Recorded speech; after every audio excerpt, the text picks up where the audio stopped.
Welcome to the School Garden Podcast with Mary Jo and Anne. No matter where you are in your school garden journey, whether you are an experienced garden teacher, a novice parent helper, or a struggling home educator, we are here to help you and your kiddos in your garden space. Come and dig in with us because school gardens matter. Welcome back to the School Garden Podcast, created by garden educators for garden educators. We're so glad you're here. So, Mary Jo, how was your week? Well, it's been great, actually. Oh gosh, I've just worked out that I've been to about 18 campuses in the past 4 weeks, which is a lot, but good. And there's so much amazing growing going on. It's incredible. Plenty of onions, we've got plenty of potatoes, and we've been checking on those fall and overwintering crops in the aftermath of that very cold snap that we had. So we've had some casualties.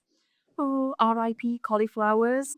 But hey, the Brussels sprouts really held up. And the kids just absolutely love how they grow up that stalk, and quite see them often at Christmas, don't we? In the supermarkets, Brussels sprouts on the stalk to buy. But I think when you see them growing naturally and they've got those really floppy kind of leaves that fall over and hide those Brussels sprouts on the stalk, it's just absolutely wonderful. Yeah, Brussels sprouts. Add them to your fall planting calendar next year. They go in about August or September. That's right. And then they last till about now. Yeah, it's good. And actually, if you are in Texas as well, go out and get some in the supermarkets because they'll be delicious and sweet. Oh, and we really have something lovely that's happened this week. So we've got Kaylee Quinn, who is a classroom teacher at École Laura Secord in Winnipeg, Manitoba, Canada. And she contacted us after listening to our How to Start a School Garden episode. And she reached out for the checklist after listening that because her school is planning their garden for spring. So Kaylee sent us some fantastic photos of the school campus and her kiddos. Actually, it was under a ton of snow because it's incredibly cold up there. It was like minus 27 centigrade, which is minus 16 Fahrenheit. I cannot even fathom that. I can't. But it was a real delight to see Kaylee and gardening friends up there that you really enjoyed the Read Aloud episode. And you requested more read aloud activities. So Anne and I will get on with that. Anyway, good work, kiddos, at École Laura Secord up there in Winnipeg. And we can't wait to see how your garden grows. And also, keep an eye out for the mail because Anne and I have popped a little something into the post for you all. And like Kaylee, please feel free to get in touch at our email at podcast@madegreen.com just to say hello or to request content for further episodes, and we'll be happy to get on with that for you. Great. So on to this week's episode, our spring fling and summer planning episode. Like every teacher in the world, we have to plan ahead. And so this episode's all about planning ahead for the next few seasons. We really are thinking about this last push in spring towards the end of the school year and very much about having your summer plans locked in because in gardening we're always at least one season ahead in terms of planning and preparation, those kind of things. So we can't really think about our spring planting before we have organised and made plans for the summer. So Anne, you're going to talk about that last push for planting those last kind of quick growing spring crops. I'm going to touch a little bit on about locking in those summer plans. So everybody listening, I've got a question for you. What are your summer plans? Well, I'm going to spend a lot of time by the pool. I'd like to learn to make sourdough bread. And, oh, wait. Are we talking about gardening? Yes, we are. Nice try, Anne, but we are thinking about your summer plans for your garden. So here are a few questions to think about and ultimately answer, okay? In the US, the summer school break tends to be long and it tends to be hot. So when we say long, like a long stretch of a summer, we mean that there may be few, if any, people on campus to kind of maintain, to water, to harvest, those kind of things. And hot, we're all picturing Anne by the pool, nice, but we're actually also thinking about watering those gardens. Do you have a drip irrigation system? Have you got an automated watering system? If you don't, then you're going to have locked in watering support for your garden. So Anna and I, we kind of work on this kind of 3-level approach, don't we, to the summers in school gardens here. We've got the short approach, the medium approach, and the long approach, or short, medium, and game. So if you're choosing the short game, all right, which means that you are just going to put your garden to bed, okay? And by that, we mean nothing is going to happen in that garden. You don't have the support, you don't have the time. And this might not be an option for you if your main growing seasons are short and throughout the summer, and the summer has to be one of the growing seasons. But if you don't, then you just want to put your garden to bed, then that's absolutely fine. A medium approach, or the medium game, is that you're going to put in things like cover crops, easier crops, things that need minimal watering and minimal oversight. But that is not a get out of jail card, okay? Still going to have to be some kind of attention and some oversight to it. And then if you are going to choose the long game or the long approach, then that's obviously wonderful. So that just means to us that you've got this locked in help.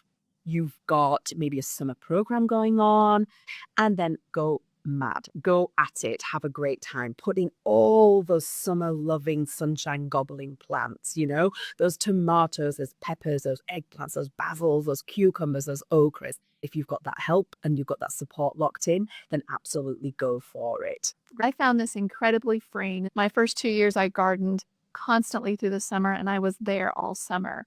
And the freedom of the short game helped me put at least a third of my garden to bed. And Mary Jo will talk about how you do that in a bit. And so for those gardeners who put a lot of pressure on themselves, I hope this is a freeing moment for you because you do have options. Yeah, thanks for that, Anne. And the one thing that we hope you take away from this segment is that all 3 levels of this summer plan are absolutely fine. It's something you've thought about, it's something you've decided, and it's something that you're going to do. Please give yourself the grace to do this, okay? Your school garden is just that. It's a teaching tool for your school life, because so often we see the aftermath of an untended summer garden, and then coming back after the break to see this overgrown, incredibly weedy is a really despondent thing. And often this results in the garden never getting back on its feet, as schools really struggle with even the effort to kind of coordinate and get that garden back to it. So sometimes that short game is just really perfect. You might coming back to school, you've got pristine beds ready to go. That's a really inviting thought. So making and knowing your summer plan will definitely help shape your spring planting plan as you plan your space accordingly. So now that you've decided what to do with your summer, you can begin to think about what to plant from March to May for the rest of the school year. This plan is totally dependent on your zone, of course. So if you're not in the North Texas area, we're in zone 8B. You'll look at your planting calendars for your area and make adjustments based on your planting calendar. So for us here in North Texas, we can get away with some short season, cool crops planted in early March and harvested before the end of the school year. So this is something you'll probably put in right after spring break, after this episode comes out. So anything like a leafy green crop is a good choice. You can pick the early leaves so that you and your kids get a taste right before school gets out of their harvest. Think about lettuces and kales. They grow quickly and easily. Chard is also beautiful, but it takes a little longer to grow. But you may have some baby leaves before the end of the year. Some fast-growing root crops. Radishes are my favorite. They germinate so quickly, within 4 to 5 days. Yeah, sometimes they seem to do it overnight, don't they? It's magical. So my favorite packet to get is called Easter egg radishes. They're a combination of different types of radishes in one packet in a variety of colors, and kids get a lovely surprise when they pull it out of the garden, unless it's a black radish. I didn't know there was a black variety of radishes, so there's some disappointment when they pull out a black radish. Really? But it's edible. It's great. So there are black radishes in that Easter egg packet? They are. Funny, I've never seen. The first few times I did it, I thought it was a rotten radish, but then I've looked it up and there is a black variety of radish that people sell. Cool. Another fast-growing crop to think about are peas. You'll want a winter or a frost-tolerant plant like sugar snap peas, and that allows you to pick them early and to eat them. And the tiny snap pods are the sweetest and the cutest thing, and the flowers are beautiful. So they're a lovely crop to plant right now. Mary Jo's quick tip that's really helped me is to soak the seeds overnight, and that speeds up the germination process and the growth process too, often by quite a few days. I think they say around 10 days, actually, which when you are putting in this very quick crop, trying to get something by the end of school, 10 days Makes a difference. makes a difference. It buys you that time, doesn't it? Another quick and easy crop for me is bok choy. It's in the brassica family, and it's sometimes called Asian cabbage. And it's a lovely, delicate plant. It grows in 30 or 40 days. Yeah. And so it's another crop to put in right at this time. Yeah, you got me into bok choy, actually. It's great to look for mix blends. Like Yeah. you might have a lettuce spring mix blend or an Asian mix blend, or even the Easter egg radishes are blends as well. Those are really great to put in. You'll probably see them in the store a lot this time of year. And it just brings in that variety, doesn't it? Which is absolutely fantastic. Some of them are frilly, some of them got straighter edges and stuff like that. It's just really nice, those mixers. We tend to see more and more packets of mixers now, actually, those quick growing kind of like blends and mixers. So check out our 10-minute quick tip episode on sowing seeds for tips on how to plant these seeds. Now, if you get an exceptionally hot spring, some of these crops may bolt. So bolting, it's also called going to seed, is when the plant prematurely develops a flowering stalk. It's trying to produce seeds before the crop has been harvested. The plant basically shifts its energy from growing the desired crop to making seeds. It's its final hurrah, if you will. I will produce more. Yes. I will continue. So unusually warm weather can trigger this response in the plant, and it's a lovely part of the life cycle and one that kids should see.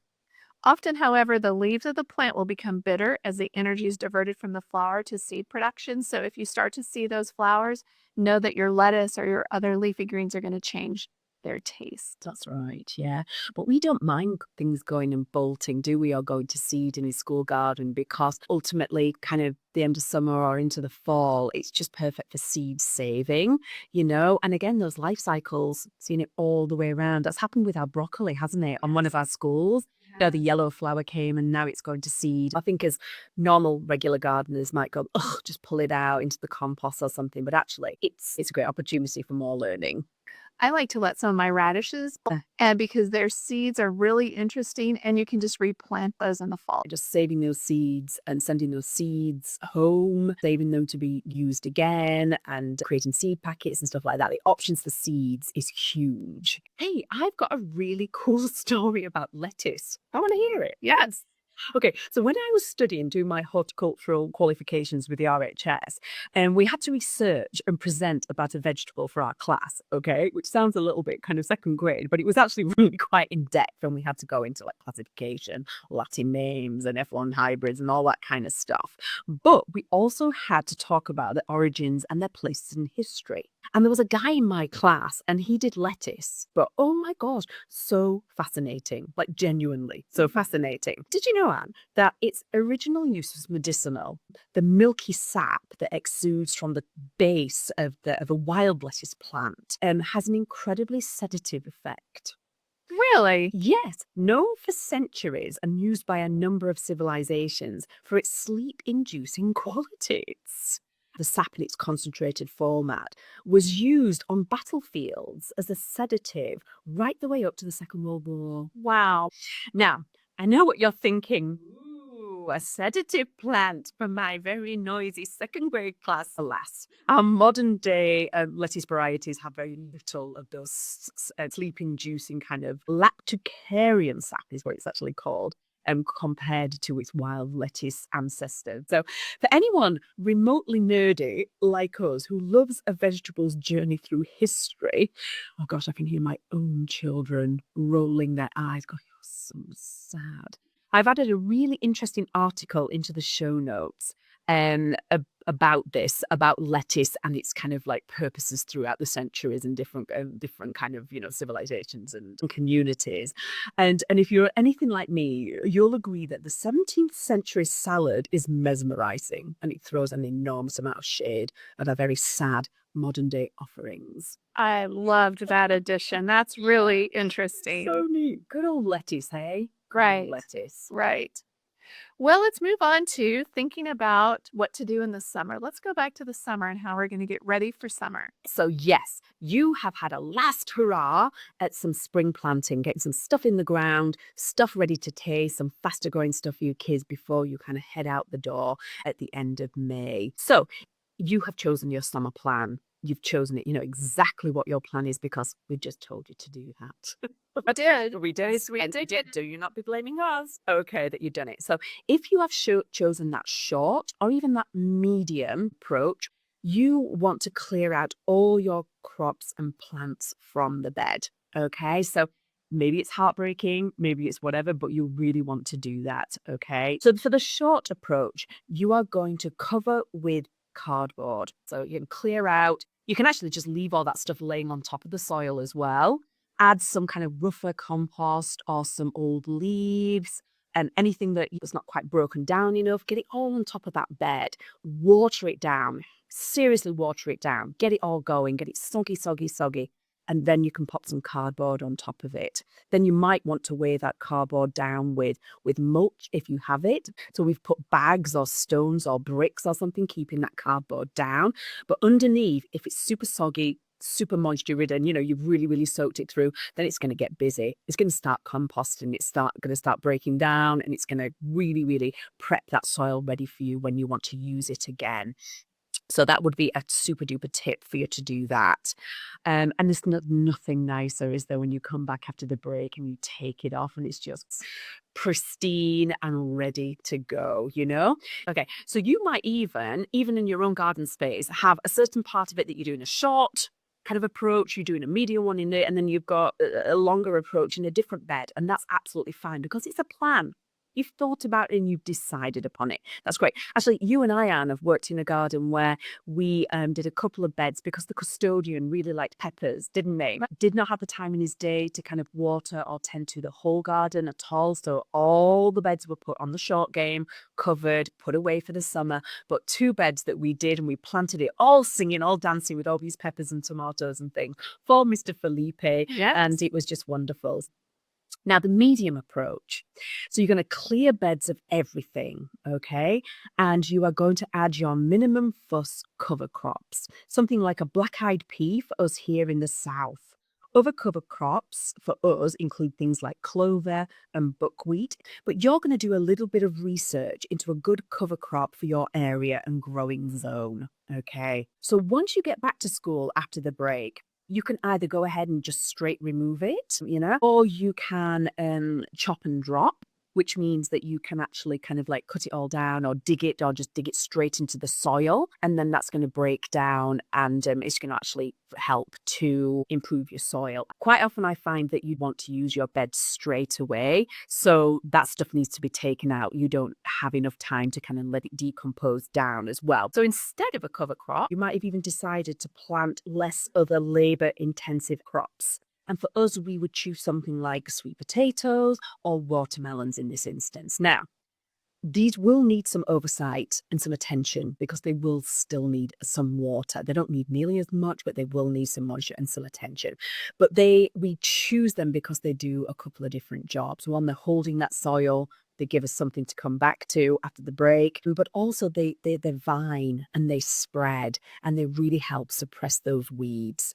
So that's why we'd choose them. So maybe have a think about something that's less labor intensive where you are, but these work really, really well for us. So you've decided to go for the long game. You've decided to go for a full-on, all singing, all dancing summer garden. So for this, your spring and summer plants may need to share some space as you cross over seasons. So when it is time to plant your longer growing summer plants, such as tomatoes, peppers, eggplant, then you have a few choices. Okay. Number 1, you are going to plan where those crops are going to grow and you are going to leave that space open for these summer crops. You have got this space earmarked for the plants and you're not going to do anything in that space. Okay. Number 2, in that space, you've identified where your longer growing crops are going to go. You can do a very quick growing crop. So you can put in some radishes and that. But when it's time for those longer growing plants, they've got to come out. Number 3. Okay, I'm going to use some words, Anne. Oh, I can't wait. And- Vocabulary. Vocabulary alert. Vocabulary alert. Okay. Number 3, you're going to get into the practice of intercropping or relay intercropping. As you know, that sounds very James Bond, doesn't it? Okay. Only if you're British. Only sounds James Bond. It's your British. Intercropping. It did not. In Majesty's Service. No. Intercropping. Really? No. Okay. Sorry. Okay. Fair enough. Let us know what you think. Okay. Well, all this means, James Bond or not, is that you are going to plant a second crop before the first one is harvested. Keep with me, people. Okay. Everything's gone in, your quicker growing crops, but you're going to be there for the whole summer. You're going to be paying attention. So you can let those lettuces go to full maturity. But you are going to have to share space. Plant those tomatoes, those peppers, and things like that in plant form amongst them. Okay. And they're going to grow. And as the other ones come to the end of it, you're going to take them out. So they're going to share some space. Okay. This is a particularly important practice and something that you possibly will have no choice in doing if you don't have a lot of space. You're going to have to just really plan and assess your beds accordingly and the growing place that you've got. James Bond said so. And I find in my garden, I do a little bit of this. I've started to cardboard at least a third of my beds. Mm-hmm. I do have some things that are my spring crops that I let go to seed. And then I do, as you said, I intercrop, great word, to put my tomatoes in with my lettuces. And I let the tomatoes grow and then take the lettuces out at the appropriate time. That's it. So one thing that helps me is I ask our whole entire school if anyone would like to help me water in the summer. And I get maybe 3 to 4 families who live nearby who are willing. And that's really all I need. Yeah. And I set up a schedule and we share the time. So I'm not having to go as often. Yeah. And it allows the families to help me out and they get the bonus of the harvest. Yeah, for sure. And it really is, isn't it? It's giving it that forethought, just reaching out, planning and stuff. And like we said before, if nobody comes forward with any help, then just put your garden to bed. Do not give yourself that extra stress of driving across town during the summer. It's no good. We know some entire school districts and their practice to put all of their school gardens to bed. Like Anne says, she has a couple of different kind of approaches, what's manageable. So really, I think the word is manageable. Going deeper. Something that's really prompted a lot of questions by this podcast, Anne, and the things that we've been talking about is rhubarb. I know. I don't know a thing about that plant. I know, because it really does like a very British climate, which is not what we have here. But, I mentioned it in the very first Getting to Know You episode as the thing that I really miss growing the most that I was able to do, particularly up in Yorkshire, up in the north, where it really thrives to grow. And around now, like February, March time, they do this peculiar practice of forcing rhubarb to grow and forcing it to grow in a particular kind of way, plunging the very newly emerging growth into darkness so it produces a much more lovely, sweet and tender stalk. I thought that growing rhubarb in Texas was actually not possible, but I have been contradicted. Somebody told me that yes, you can grow it here, but you have to grow it as an annual because it's very much a perennial and you can divide this plant for years on. But here you grow it as an annual and you harvest it in the winter. And there's this fantastic article by Texas A&M AgriLife Extension that talks you through rhubarb. And it's a wonderful article. It talks about the history of it back in the UK and how it actually does have a place here in the north of Texas, which I think is absolutely fantastic. So I am going to give it a go. Wonderful. Yeah, so apparently it grows from seed, which is really unusual, but I've never seen a seed before. So apparently you plant in September for this winter harvest. And then do you know what I'm going to do with it when I grow it? I'm going to make this really lovely, like a rhubarb syrup, which we then make a very kind of fizzy and beautiful cocktail drink. Wonderful. And I'm going to make that for you, Joey and Anissa. I like that. And we're going to do that. I'm So excited. listeners, stay tuned. Now, there is also a wonderful episode from Gardening with the RHS entitled The Dark Art of Rhubarb and this peculiar art of forcing rhubarb. And do give it a listen because up in Yorkshire, there are all these sheds that are in pitch black darkness, still lit a little bit by candle, which are forcing these rhubarbs to put out these very tender and sweet kind of stalks. If you see any kind of community or allotment gardens, we've got these kind of terracotta domes or a bucket that you pop over the top of these newly emerging plants and forcing them, to do this. So it's really interesting. Across the landscape will be all this forcing rhubarb, and the dark art of rhubarb growing is a really neat episode. And I've put the episode link into the show notes. So I realise that I've said RHS a lot in this episode. The RHS is actually the Royal Horticultural Society. And in England, this is the most well-known, it's the most well-respected and the leading garden charity organisation. It has spearheaded education, research, science in the practice of horticulture. And I studied and obtained my gardening qualifications through the RHS, and I really enjoy them as this formidable resource and institution for gardening knowledge and gardening practice. And I really enjoy that in enormous amount. So actually, in fact, Anne, you and I will be visiting one of the RHS, the Royal Horticultural Society, flower shows that they put on around the UK in the summer. And in July, we will be going to Wentworth Woodhouse, which incidentally is just a couple of miles from the village where I grew up. So them having their flower show in Wentworth, which is really next door to Wath, where I grew up, is just so amazing. Anne is going to Yorkshire, everybody. We're excited. So thanks for joining us for this deep dive into planning for the summer and then what to do in the spring to have your last spring fling of growth before the end of the school year. Thanks for joining us, and we can't wait to see you again in future School Garden podcasts. See you soon.